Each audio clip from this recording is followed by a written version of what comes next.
రహస్యమందు చూచుచున్న నీ తండ్రి నీకు ప్రతిఫలమిచ్చును. మత్తయి సువార్త 6వ అధ్యాయము 18వ వచనము. Praise the lord.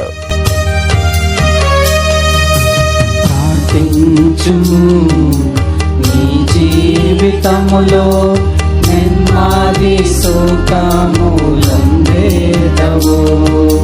ప్రార్థించుము, నీ జీవితములో నెమ్మది సుఖములందేదవు.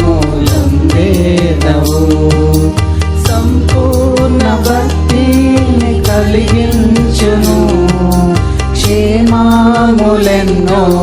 పొందేదవు. జగజగగా నీవు ప్రార్థించిన, విసుగాక నీవు ప్రార్థించిన, ఎడతెగక నీవు ప్రార్థించిన, విసుగాక నీవు ప్రార్థించిన, సమస్తమును నీవు పొందేదవు. తప్పక న్యాయము పొందేదవు.